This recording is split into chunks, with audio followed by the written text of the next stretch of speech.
Hello, Riderflex Nation. Steve Urban here with another guest interview episode on the Riderflex podcast.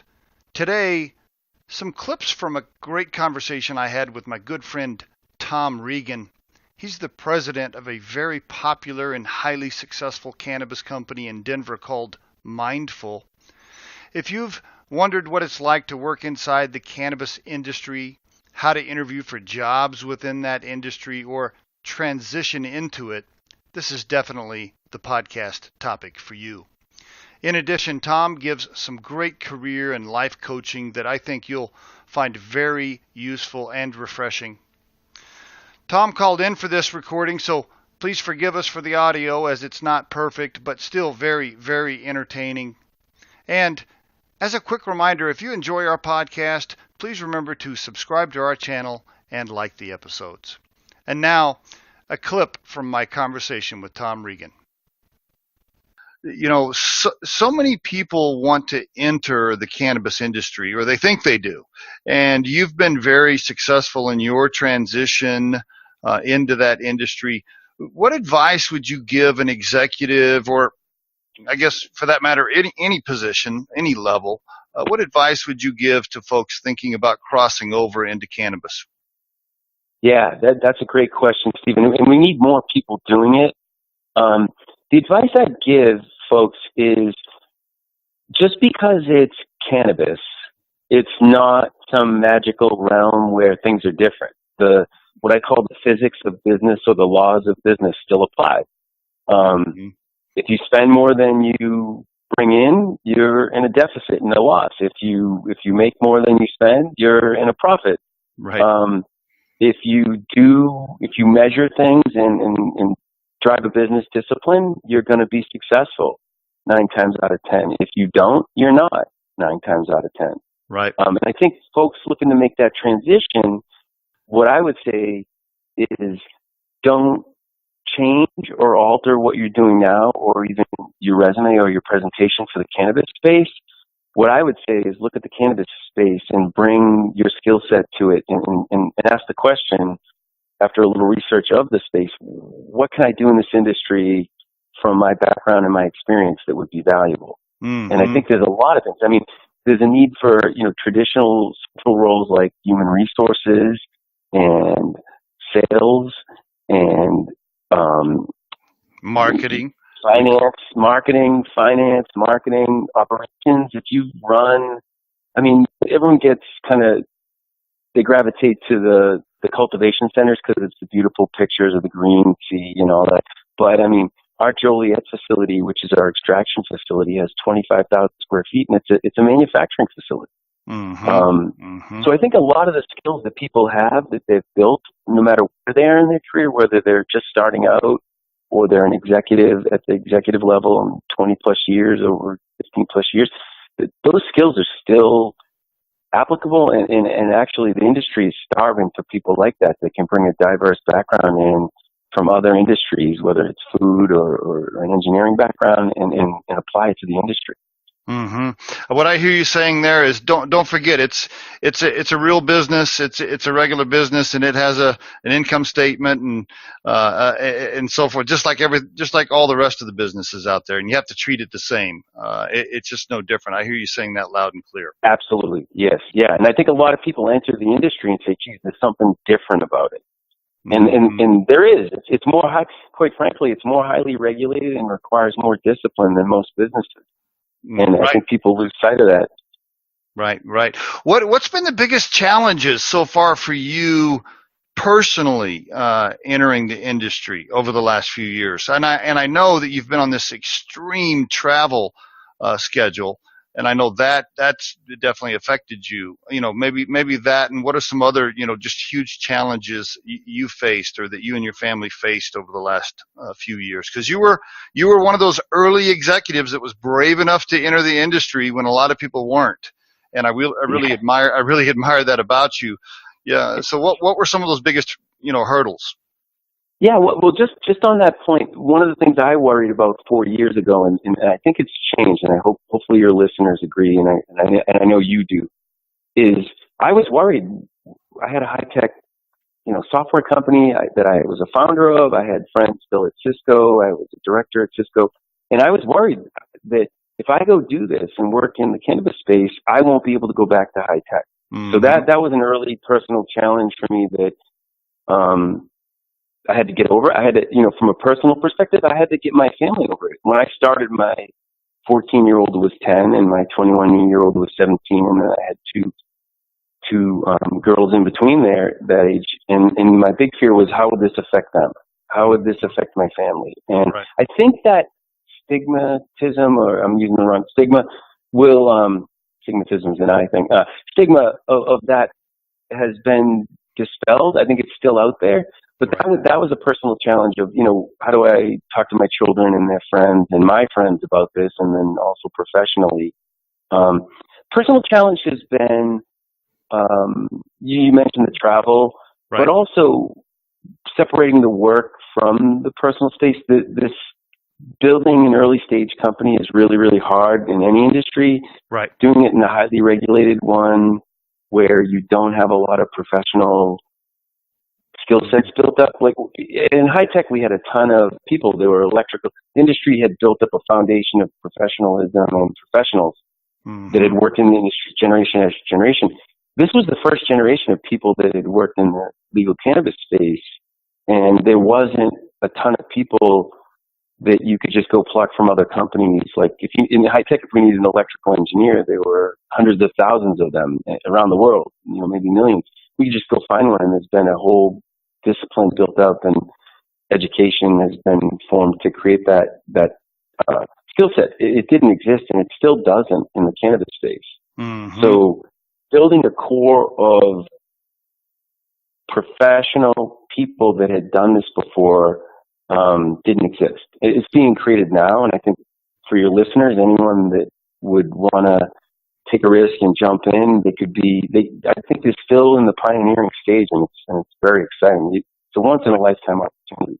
I couldn't agree more. It definitely has gotten, better over the last few years with more professionals entering, into the space. But like you said, still a long way to go, and still so many opportunities for people to jump in those different functions that you talked about. On that topic, we give out a lot of career advice and job interviewing tips on this podcast. And I know you've interviewed thousands and hired and managed hundreds and hundreds over time. What are some of the common mistakes you see candidates make interviewing for a cannabis industry job over the last few years? What are some common mistakes you see there? Yeah, that's a great question. And by the way, every mistake I'm about to tell you about, I've made. On the interviewer side, so right, and I think you and I both know a lot. Yeah, a lot of folks don't realize when they're on the other side of the table that the person they're interviewing with has been on that side of the table as well. Right. What I mean? Like it just. But I think a lot of the common mistakes I see are people come in to the interview and they don't necessarily do the research. Right. What is the company about? Research the industry, but then drill down. Keep drilling down, or double clicking down until you get to that company, and find out what maybe unique problems in the industry may have. But even more unique to that, what problems might that company have? Right. And and how does your skill line up with that? And I think, and I'm guilty of this one too. When you're nervous, you're a little nervous, you're psyched up, and you lose touch of that. But as an interviewer, if somebody comes into you and says, "Hey, I understand your problem. Here's how I can help you. Here's how my skill set can help you," it changes it. That's what the interviewer is looking for. Always remember that the interviewer and the company is looking to solve a problem. Right. And exactly. You as the person can walk in and help solve that problem. And anytime you can demonstrate that and be genuine, you have to be authentic. If you can't solve the problem, you're an accountant and they have a sales problem and you've never solved a sales problem, don't go sell that. But if you do have experience in marketing, and even though you're an accounting person or an HR person or an engineer, and you have some marketing experience, you might be able to help. And if you can provide some insight into how to solve that problem, or at least an understanding of the problem and what might solve it, I think that's a great interview. That's great. That's great advice, Tom. You're absolutely right. I think so often candidates, like you said, they're nervous and they think, these questions are somehow designed to be tricky or trip them up or whatever. But the reality is the interviewer, they're looking for help. They're actually hoping the candidate is the right person and that they can bring value. And if exactly. if the candidate will just realize that and sell their talents and their experiences on how they can help the company, then they have a much better chance of landing the job. Exactly. What are there? Steve, I would just summarize that. I know going long, but I would just summarize that in. You have to view yourself as a solution to a problem when you walk through that door. You might not be the right solution, but you need to sell yourself as a solution, not as people, whatever, they're going to, connect with you on a level, and that's who you are. But you can't really worry about that if you put your best foot forward. Look at yourself as a solution to a problem. Mm-hmm. Couldn't agree more. That's absolutely great advice. Are there a couple of, is there like one or two favorite questions you love to ask, by the way, in an interview? No, not necessarily. I think I like to hear about people's backgrounds. And back to the solution thing, one question I really almost always ask is, tell me about a situation that was really hard where you solved the problem at your current job or even in your personal life. Mm-hmm. Gives an insight into how somebody thinks, how they approach a problem, how they possibly solved one or even failed. Right, and really, yeah, I love that one too. Absolutely, one of my favorites. Tom, I could talk to you about cannabis in the industry and all the things you've been through for probably a 4-hour podcast. But let me ask you a couple of wrap-up questions, at least for this call. A couple of my favorite ones here. Looking back, and you've been so successful, and by the way, really a great mentor for me personally, and a great friend to Riderflex, which I really, really appreciate. Looking back, if you were to give some advice to your 21-year-old self, that young man coming right out of college, what would you say to him today, knowing all that you know? Wow, that's a good one. Boy, the first thing would be, you belong. And by that I mean, early on I remember going in deferentially and saying, well, this person has 10 years of experience and I just need to be seen and not heard from and head down.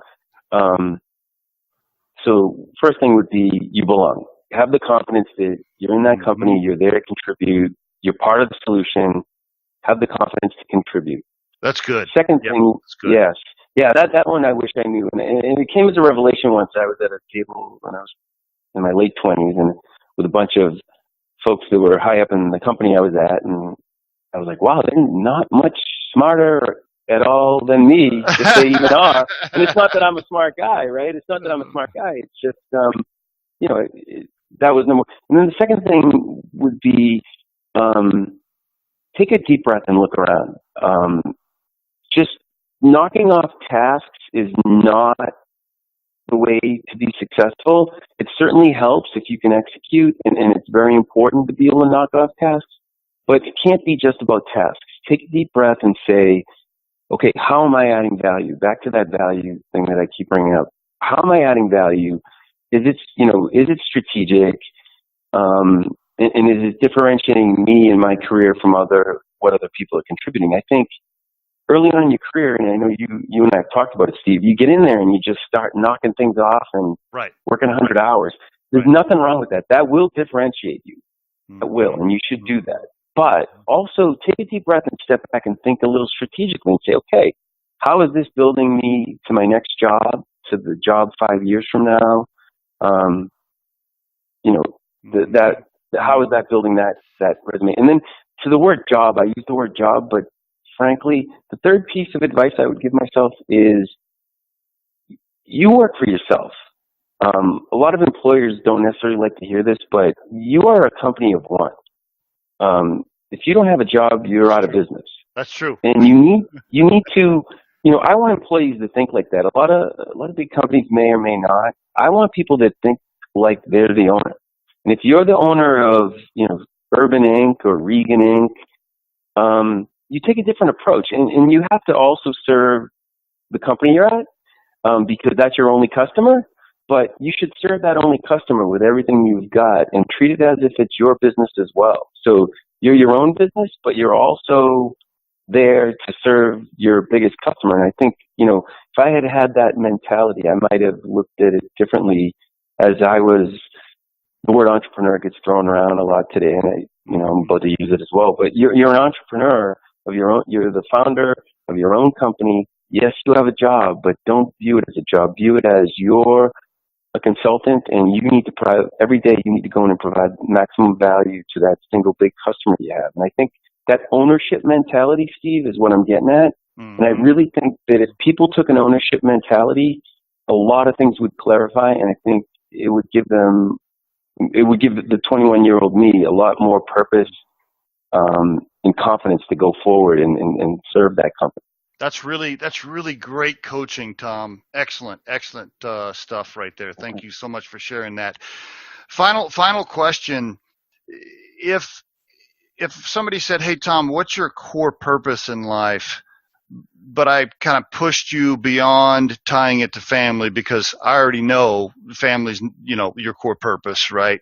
But beyond taking care of your children and wife and your family, let's keep it professional. What's your core purpose in life professionally, you think, right now? Yeah, and it changed. That's right now, because it's funny. If you asked that 21-year-old me, it would have been a different answer, and maybe tomorrow it's a different. Right. But I think it depends on your state in life. But for me, it's to make a difference, and by that, I know that's a very generic thing. We hear that a lot, but for me, if I, as a result of what I've done, I can make somebody's life better, then that's a good deal. That's a success. And from a core perspective, I think if you find that if that's your purpose, you treat people with dignity, you treat them with integrity. It doesn't mean you don't hold them accountable professionally, but you approach the problem from the perspective of everybody's trying to do a good job. I had an old boss that used to say, I don't know anyone that wakes up in the morning and says, boy, I want to do a horrible job today. I don't know anyone. I haven't come across that person yet. I don't think anyone out there I haven't come across that person yet, but I think we get in our own way. And for me, if I can, it's so generic what I'm saying, but if I wake up in the morning and I feel like I've made a difference that day in somebody's life, whether it's a customer or a partner, an employee, or, just anyone professionally, then that really, I feel like I've met the core purpose, which is just when I leave this place, I've left it a little bit better and maybe influence some people to do the same. Folks, that was Tom Regan, the president of Mindful, a cannabis company based in Denver. You can find information on their company and store locations at the following website. That's BeMindful.today. That's BeMindful.today. We truly hope you find our podcasts helpful, valuable, and entertaining. And in that spirit of giving back, Riderflex donates half of all proceeds gained from this podcast to the Volunteers of America and their efforts to support veterans with employment services. You can become a supporter of our podcast, by the way, by visiting Anchor FM. That's anchor.fm/Riderflex. And as always, you can send us your questions or suggested topics. Our email is podcast@riderflex.com, or drop us a voicemail at 888-964-5876, extension 710. And finally, visit riderflex.com to learn more about us. Thanks so much for listening, folks, and have a great day.